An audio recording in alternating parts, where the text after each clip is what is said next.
Well, hello, this is Denise Miller, and I am here today with another quote from the Reverend Dr. Martin Luther King Jr.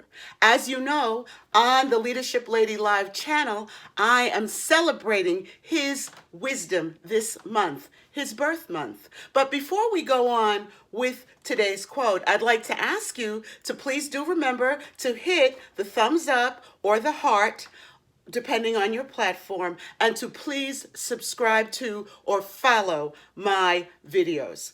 I would love to have you as a subscriber. I would love to hear from you regarding how you feel about the content that I'm offering, and I'd love to connect with you about some of the other things that I'm involved with.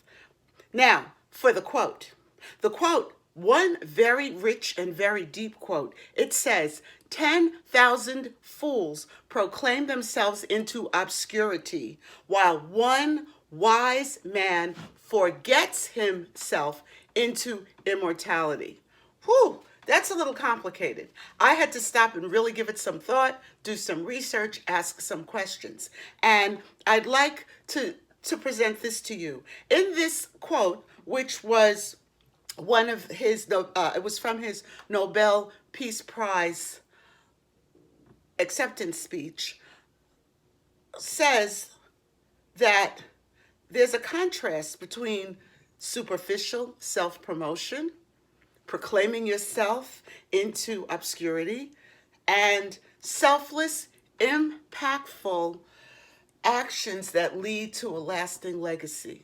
And we know one thing about Dr. King, he did not proclaim himself into obscurity. In fact, he would have preferred to have done all of the things that he did under the radar. He was pushed ahead by the times, by the people who needed him. He wanted to meet needs. And I'd like to ask you, who do you know? Hopefully it's not you, but who always is telling you about the wonderful things that they did, how great they are, where they've gone, who they've helped, how much they gave. Those are the people who proclaim themselves into obscurity. They boast, they brag loudly, they proclaim their achievements with no substance. And it leads you to understand how transient self-promotion is. Because if you're promoting yourself, when you're done, you're done.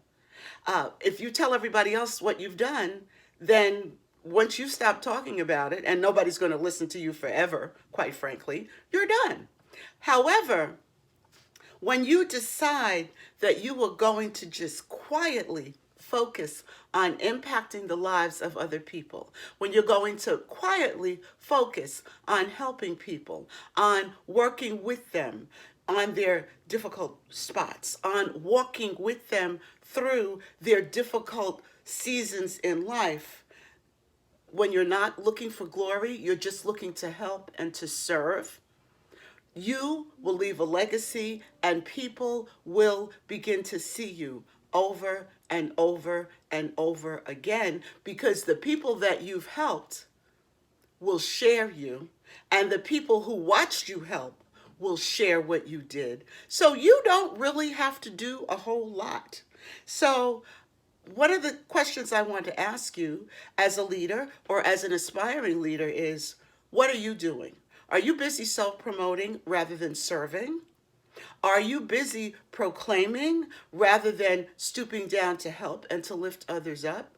Because it's very, very important that if you want to leave a legacy, that you not shout out yourself, but you allow others to shout you out. In this day and age, we feel that everybody, if we don't say anything, that nobody's going to know anything. And I must tell you, I was guilty of that too. But the reality is that if you just do what you need to do, what you feel called to do or compelled to do, and just serve, your deeds. There's a phrase in the Bible that says that your gifts will make room for you and bring you before great men. Well, that's all I have for you today, but I think it's a lot. Please do stop and think about it. If you want to discuss it more, let's drop some comments. I'll be happy to respond to them. And of course, you know you can reach out to me through my website, www.dlmstrategiesltd.com. It's in the comments, or you can email me at askdenise@dlmstrategiesltd.com. Thank you so much. And we've got one more set of quotes from Dr. King next week. Take care. Be well.